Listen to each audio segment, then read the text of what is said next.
I was the family's backbone until I refused to co-sign another loan.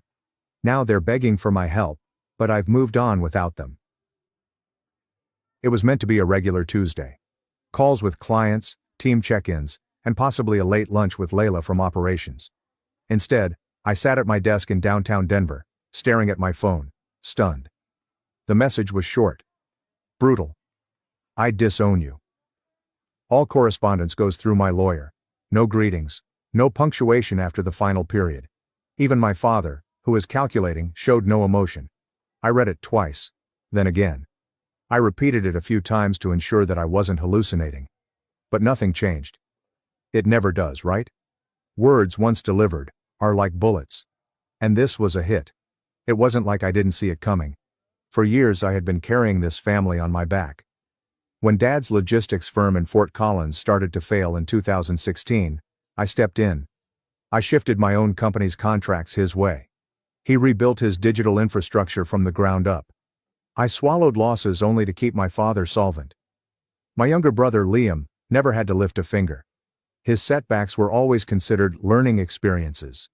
Every time he blew through another 5-figure investment or quit another job under unfair conditions, I was the one to bail him out. I paid up his debts. He paid for his flat. Even purchased him a used SUV last year after he crashed the first one intoxicated on New Year's Eve.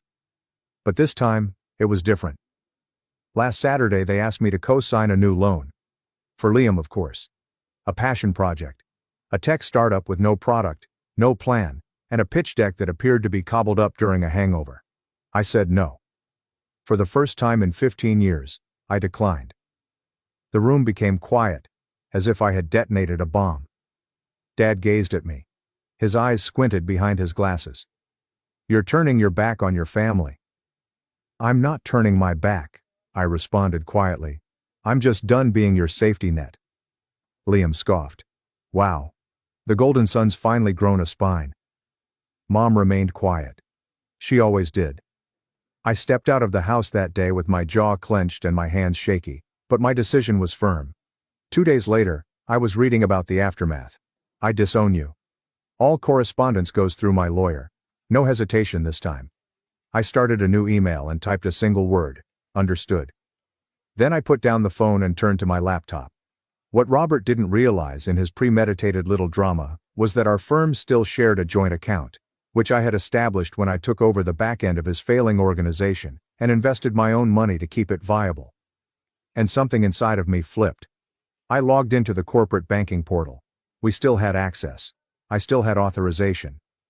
I withdrew every penny I had, plus the additional $46,000 I had infused this quarter. Total amount, $182,000. Legally mine. It's all documented. It's all backed up. Then I closed all of the vendor lines I had opened under Nexus Resources. Not out of spite, but out of need. If I was no longer a member of the family, they would no longer have access to my support, funds, or name. By lunchtime, the first emails from Robert's accounting staff arrived, worried and puzzled. At 2:18 p.m., Liam made 3 calls. I didn't respond. Then at 3:41 p.m., my mother's name appeared on my screen. I paused, then tapped ignore. At 4:12 p.m., a voicemail arrived. I let it sit. Then came the message. One that I knew would happen eventually, but not this quickly. What did you do, William? The entire family is falling apart. For the first time in years, I felt near tranquility. Let it fall. Mom's voicemail remained unread for several hours. It's not that I didn't care, that was the problem. I still did. Much more than I cared to acknowledge. I told myself I was finished. I told myself it was just business now. But I recognized the tremor in her voice as one that occurred as the picture of control began to slide. By the next morning, I'd missed a dozen calls. Not only from Liam and my parents, but also from some of our shared family friends. Even my Uncle Keith, who hadn't spoken with me in 2 years. The hush that followed Robert's message was abrupt and frantic. Alan Ferris, Robert's lawyer, sent an email at 8:42 a.m. Per your father's wish, any future correspondence will be handled through this office. Please don't contact him personally. Any withdrawals of business assets will be scrutinized. I responded with a single attachment. A detailed ledger of my donations to our joint business account, complete with dates, wire receipts, and legal disclaimers. I copied my own attorney, William Navarro, and added this sentence. Funds withdrawn were solely mine. My involvement with Robert & Sons Logistics has been formally terminated. That was the sandline. I did not go into the office that day. I knew better. When word spread that I had withdrawn my money, the vultures began to circle. Robert's business was already bleeding. My withdrawal had just caused a hemorrhage. Instead, I spent the morning in a cafe on Capitol Hill, trying to think. The truth was that I did not have a plan. Not really. For so long, my calendar, emails, and even financial decisions were all linked to them. To keeping things together. It felt like breaking a cord that had been strangling and supporting me at the same time. By lunchtime, I had read half a dozen texts from Liam. The majority of people were upset. One stood out. You really messed us, guys. Dad is freaking out. Mom is crying. Are you proud of yourself? No apologies. There was no acknowledgement of the years I had spent holding things together. Just blame. I didn't respond. Later that day, I finally checked Mom's voicemail. Her voice was rough. William, please, I don't know what your father told you, but we can talk. The money's not the issue. We're just hurt. Everything's spiraling. Liam didn't mean to upset you. Just call me, please. It's dumb. Because of what she didn't say, rather than what she did. Nobody ever meant to upset me. They simply did, and then asked me to patch it up. I forwarded the voicemail to my therapist. That night, Ethan stopped by my house. He didn't say anything, just handed me a bottle of black beer, slumped on my couch, and turned on a football stream on his phone. We watched in silence for a while, the type of silence that only old friends could provide. Do you think they'll sue? He eventually asked without looking up. They can try, I responded. I documented everything. The money was mine. He nodded. Then screw 'em. I gave a dry laugh. Easier said than done. Ethan shot me a strange glance. You are free to feel angry, Dan. You do not have to make it appear heroic. They have betrayed you. That isn't business. It's personal. He was correct. Of course, it has always been personal. The money, the guilt, the expectations. It had never been just business. I spent the night making a list. Not about legal next steps or commercial contacts, something simpler. Only 2 columns. Things I owe them, and things they owe me. The first list was blank. I received no more communication from my father 2 days following the voicemail. There was no follow-up from his lawyer, who had already given me everything I needed to know. They were scrambling. Robert had no idea that I had been prepared for this moment for far longer than I realized. Quietly, methodically. I'd kept track of every penny I put into his firm. Contracts, communications, and personal funds are disguised as temporary loans. At the time, I preserved them for tax reasons. Or so I thought. But deep inside, I believe I knew this day was coming. It wasn't easy, even though I knew I was right. Grief does not always feel like loss. It frequently feels like liberation, mixed with remorse. When Ethan returned that Friday, he expressed the same sentiment. You're not crazy for missing people who treated you like garbage, he continued, taking sips from his drink. It is merely conditioning. You spent years as the hero. You no longer have a cape, and you don't recognize yourself without it. I did not answer at first. I was still chewing on the sentence. The hero is sans a cape. This was true. Somewhere along the way, I allowed myself to become a part of that family. A solution. Never had a son. Later that night, I accessed an old file on my laptop called Inheritance Planning. It was from 4 years ago, when I helped Robert restructure his estate. Liquid assets, warehouse properties. Even the downtown Fort Collins office, which Liam had hoped to convert into a cigar club. I had put in days of work, sleepless nights, smoothing it all out, because Robert trusted my mind but never appreciated my voice. But suddenly, the irony was abundant. The man who once referred to me as the backbone of the operation had erased me from the family with a single statement. I looked at the folder and hovered over the delete key. Then I minimized and closed the lid. Not yet. The next morning, Emily called, my cousin on my mother's side. There was always one member in the family who genuinely listened.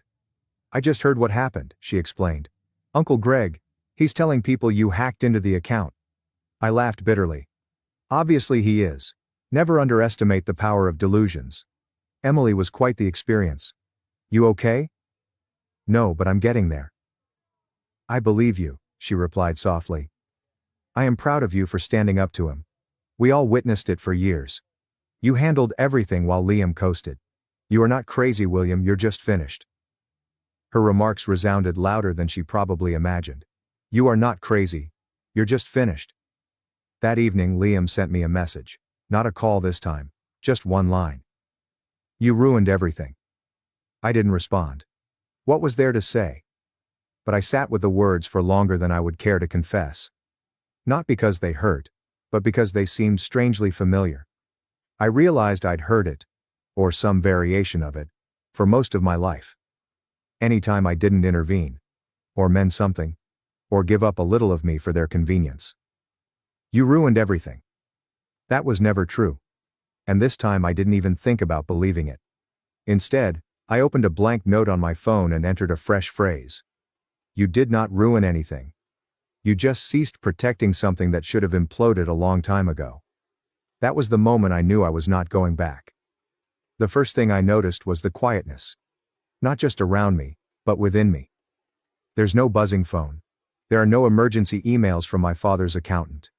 There were no mysterious text messages from Liam concerning tight deadlines or short-term floats. The chaos had been muted. And in its stead was a void I wasn't expecting. I was anticipating the other shoe to drop. I even charged my phone overnight as a habit. There was nothing in the morning though. Nonetheless, I wasn't at peace. I was twitchy. Distracted. Not because I missed them, but because I'd spent so much time regulating their cacophony, that I couldn't bear stillness. That Wednesday, I took a couple aimless circuits in Cheeseman Park. It was silent save for the breeze and the occasional jogger. Denver was in between seasons. Too cool for spring. Too soft for winter. It fit how I felt. Uneasy. Waiting for something to bloom but not sure what. Later that afternoon I received a fraud alert from the bank. An unsuccessful transfer from the Robert & Sons logistics account. Someone, most likely Liam, attempted to transfer monies through an old company expenditure line that was no longer active. My legal withdrawal closed all of their access points. However, it appears that they had not received the message. I flagged the activity and sent it to William. Her response was fast and dry. Phishing. The separation is airtight. Allow them to waste their time. It should have felt like a victory. Instead, I simply felt exhausted. That night, Emily messaged me. Mom says Aunt Susan is ringing around, trying to persuade people to arrange an intervention. Apparently you've gone insane. Ah yes, I responded. The classic boundaries equals instability logic. You know how they are, she wrote.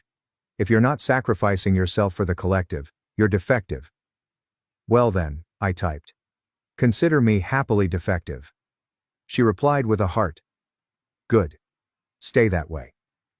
Nonetheless, the whispers ached more than I wanted to admit. I wasn't outraged about the lies. They were expected. What hurt was how easily people believed them. The following evening, Ethan brought me to an informal birthday celebration for one of his co-workers.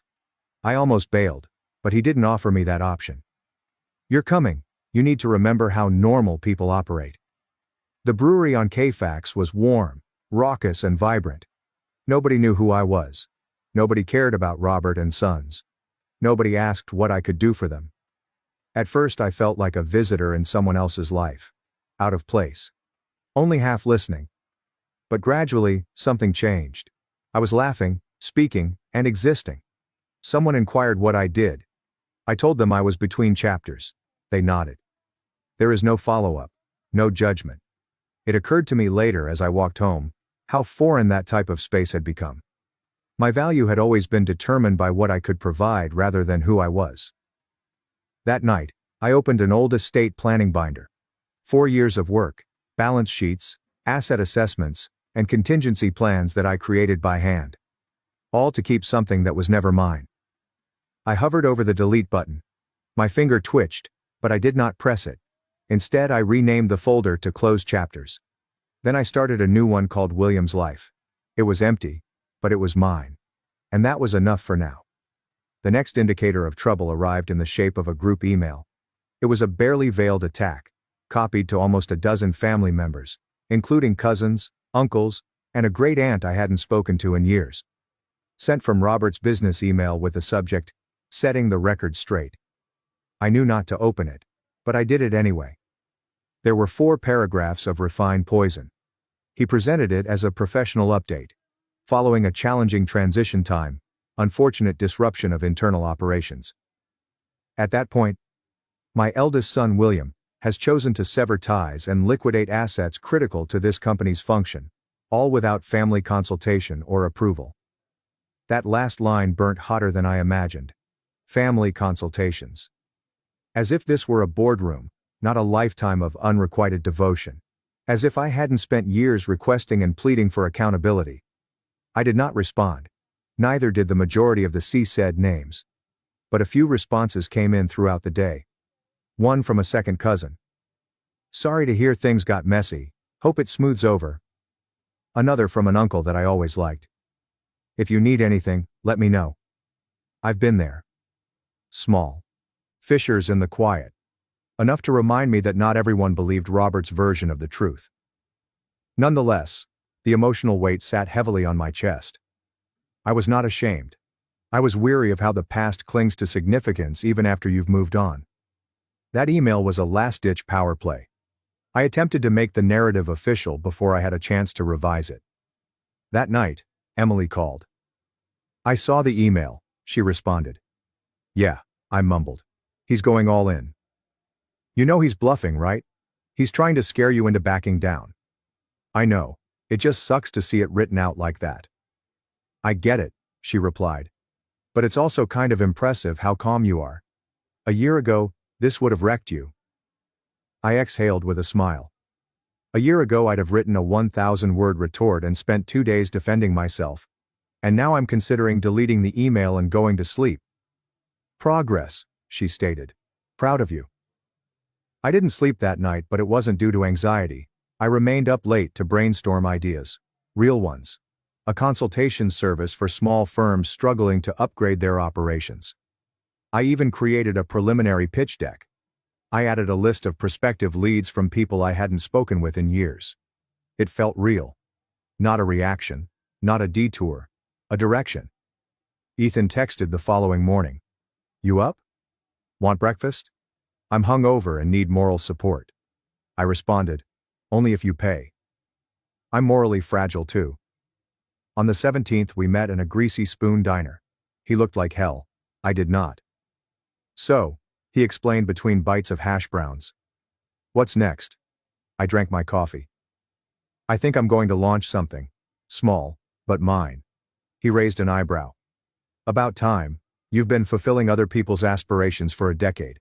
Perhaps you can start building yours immediately." His remarks reverberated long after we parted. Later that afternoon, I eventually deleted Robert's email. Not out of disobedience. But it didn't matter anymore. The following punch landed quietly. A knock at the door. There was no one there. Only a big cream-colored envelope on the mat. I didn't recognize the firm stated in the return address. The game has a new name, but it remains the same. I knew exactly what it was before I opened it. 3 pages of strangely frightening theatrical language disguised as concern. Robert was now requesting reparative mediation for misappropriated funds, citing emotional suffering and the loss of shared family assets. There it was. The legal equivalent of a temper tantrum. I handed it to Daniela without saying anything. She sat at the breakfast bar, her hair in a sloppy bun, studying the document with the calm of someone looking through a takeaway menu. She closed it after one reading. "This is theater. There is no legal standing, and they know it." I nodded. "That isn't the point. He isn't trying to win. He's trying to tire me out." William did not blink. "Then don't let him." It was that simple, and that's difficult. Later that day I received a voicemail from my aunt, the first time I'd heard from her since this all started. She did not mention the letter. They didn't inquire how I was doing. Instead, her voice was infused with honey and history. "Do you remember when you helped me move into my first apartment? You were what, 12? You worked all day without complaint. Your father was so proud. I hope you know how much this has hurt him. He may never say it, but it's eating him alive. Click. No apologies. No responsibility. Just a gradual drip of guilt intended to lure me back. I forwarded the voicemail to Emily. She made an urgent call. That was a guilt sandwich on gaslighting bread. I snorted. It was weirdly nostalgic. She's dangling emotional crumbs to lure you back. Don't eat them. I am not. I'm over being hungry for scraps. There was a pause. That's a line, she stated softly. Keep that one. That night I reopened Life folder. Still largely empty. A few budget spreadsheets. A document with hazy business name suggestions. But now I've added a new file. What I really want. I sat for a minute before typing anything. Then, a morning when I'm not preparing for anything. Clients I do not have to perform for. Boundaries that don't require explanation. A chair that won't bother my back. Silence that evokes feelings of tranquility rather than anxiety. The list was not poetic. It was honest. Unfiltered. Mine. The next morning, Ethan let himself in as he always did. He placed a grocery bag on the counter containing kombucha, peanut M&Ms, and 2 bananas. The man was disorganized. I brought health and rot, he said. Balance. I raised an eyebrow. What's the occasion? No occasion. Just figured you needed someone to sit and not ask you how you're doing. I smiled. You're right. He flopped into the couch, scrolling through his phone. Eventually I informed him about the letter and message. He did not give counsel. Just sat with it. Eventually he said, You know what? Your dad sounds like a guy trying to log into a version of you that doesn't exist anymore. I smiled. Account deactivated. Password changed. We clinked kombuchas. No cheers. Just understanding. That afternoon I took a sticky note and wrote, Check the business registry. Not to prove anything to Robert. Just to prove I existed outside of him. I added the following to my doc. A life where I can write the darn list. The envelope slid under my door again. I knew the script, even though there was no stamp or return address. This time, the target was not me specifically. It was my landlord. The letter was professional in tone, expressing worry about tenancy risks caused by unresolved business issues, and noting ethical concerns regarding residents' joint culpability for financial problems. It didn't name me, but it didn't need to. The subtext was not even subtle. Robert had not only shifted tactics, he was broadening the battleground. I stood in the hallway, gripping the envelope as if it would stain. I wasn't angry, not yet. However, I could feel my pulse behind my teeth. William went to work faster than I could explain. He's bluffing, she continued, typing quickly on my kitchen counter. I'll email your landlord with full documentation. Your withdrawal records, LLC closure, the clean split. He won't touch it. She pressed send and glanced up. This isn't new to people like him. They escalate when they lose control. You're not doing anything wrong. The lump in my throat was not alarming. I hadn't expected relief. To be believed. To be defended. Not because I pleaded, but because someone recognized the truth and stood by it. That night I did not attempt to meditate, write, or distract myself. I just sat, lights low, windows wide, allowing the air to pass around the room as if something was being cleansed out. Emily called around 9. Tell me, she urged, bypassing the welcome. He sent something to my landlord, trying to make me look unstable. There was a beat of quiet. Of course he did, she replied. It's controlled in a trench coat. Legal intimidation dressed up as concern. She waited. You okay? Yeah. Just tired of how many ways someone can say, I own you, without saying it out loud. You're breaking the cycle, she explained. It's supposed to feel messy. We talked for a long time, not about him, but about the weather, bizarre podcasts, and what she was growing in her windowsill garden. The talk moved like water, not coerced. It's only a present. Before going to bed, I reopened the document. What I genuinely desire. New lines. I'm not afraid to open the mailbox. Friends who stay without any purpose. A living area in which I can simply breathe. When I was finished, I closed the laptop but left the list on the screen. Let it be the last thing the room saw before I fell asleep. The following evening, Ethan arrived with Thai takeout and a random pack of sparkler candles. "We're celebrating something," he explained, lighting one and inserting it into a spring roll. "What exactly?" "No idea, felt like it." We sat on the balcony, legs leaned on the railing. He inquired about the landlord's letter but did not press the issue, preferring to listen. After a few nibbles, he said, "Your dad's launching denial campaigns. Meanwhile, you're building an actual life." I nodded. Then I said, without intending to, I renamed the folder. "Just life now?" He grinned. "That's the most rebellious thing you've done yet." We toasted spring buns, no ceremony, just a choice. A week went without receiving an email, phone call or letter. No communication from Robert, no dramatic legal tone from unidentified firms, and no document slid under my door. Nothing. It should have felt like tranquility, but instead it felt like I was holding my breath. Robert's quiet was never without strings. He did not surrender. He used strategy. I understood it wasn't absence. It was a delay. A recalibration. Nonetheless, I used the space. I cleaned the kitchen. I took down the dry erase calendar that was loaded with previous business goals. He donated a jacket he gave me for Christmas last year, which is still hanging with the tags on. I removed voicemail notifications. I deleted saved calls that I had listened to too frequently, as if examining the correct tone would have rewritten the substance. On Thursday morning, my landlord texted, "Got another letter, vague phrasing. Says you're involved in some corporate volatility and that he's noting concerns about future safety. I didn't fully open it. Do you want me to move forward?" I sat with that for a good minute before responding. I then forwarded the message to William.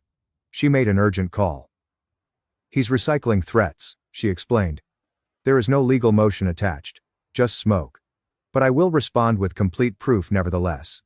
I'll copy the property manager and attach the LLC's closure, final bank statements, and signed separation agreement." She hesitated, her tone softening. "Don't carry this like it's your fault. He's the one pouring gasoline. You're just walking away from the fire." That struck deeper than she probably imagined. That night, I reopened the document.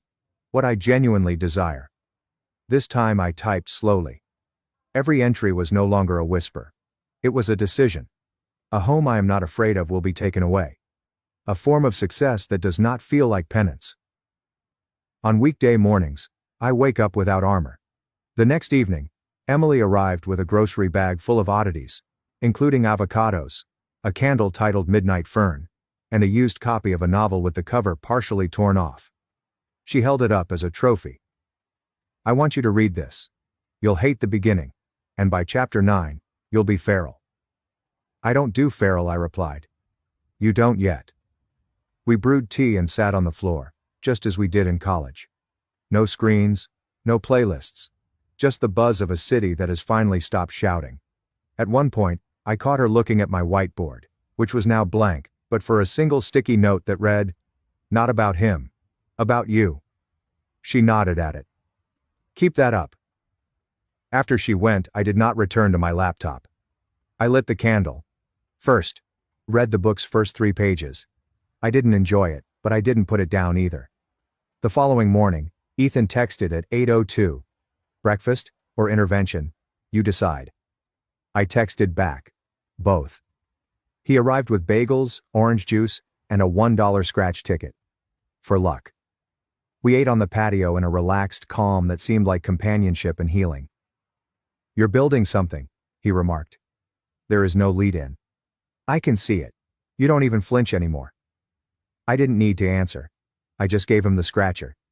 After he had left, I opened the life folder. Not the list. A new document, possibility. No bullet points, no plan. Just the title. There is a single sentence beneath it. I owe no version of myself to anyone else. The following week, I did not bring a letter. It prompted a call from an unusual number with a local area code. I let it go to voicemail. The message was brief. Male voice, sophisticated and legal adjacent. "Mr. E. Zrania, this is Richard Flores from the Office of Small Business Ethics and Oversight. We got a highlighted issue about one of your previous organizations and would like to set up a brief phone call to clarify your current role. Kindly respond within 5 business days. No emotion. There is no accusation. Just the right amount of formality to get your heart racing. I did not call back. I sent the recording to William. She responded 10 minutes later, notifying her firm's senior compliance consultant, who had already crafted a response. "You're in the clear," she added. "This is posturing." Most likely an anonymous tip from someone attempting to keep a dead narrative alive. Robert refused to give up, although he began to resemble someone fighting shadows. I sat with that. The man who once had complete control over my time, money and energy, now only had ideas and signatures. He couldn't punish me. He could only ask the world to do it for him. And the world wasn't responding anymore. That night I printed off my list for the first time. Not for dramatic effect, but because it seemed authentic enough to hold now. I did not frame or post it. I folded it once and placed it inside the cover of my notebook. A calm ritual. A method of stating, "I believe me." Emily arrived later, delivering star-shaped cookies and a used copy of an Iceland tourist book. "I'm not saying you need to leave," she said. "I'm saying maybe you start dreaming about somewhere you're not always recovering." She sipped her tea and looked out the window. "You have been unlearning for so long. Perhaps it's time to begin learning something new." Later when she left, I reopened the possibility document. I didn't include a list, only a sentence. What if healing entails more than just repairing what is broken? The next morning, I brewed coffee without checking my phone. It hit me midway through my first sip.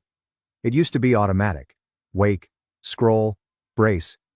Now, I awoke, brewed, and am just here. Ethan texted at noon. "Is the window open?" I replied back, "Always." He climbed through like a raccoon. I tossed a lemon on my lap. "What's this? Symbolism?" he inquired. "Make something with it." We sat by the window for a long time. He read silently. I opened my laptop. Not to make a list, not to write a legal response, just to review what I'd already written. And then I added one more item. Not in the list. Not to the doctor. To my calendar. Monday at 10 a.m. Business registry appointment. For the first time, it was not a shield. It wasn't proof that I was doing well. It remained unmoving. Mine. As I shut off the laptop, I realized something. Robert wasn't deteriorating. That was not the point. I did not need him to collapse. I just wanted to stop shrinking whenever he took a breath.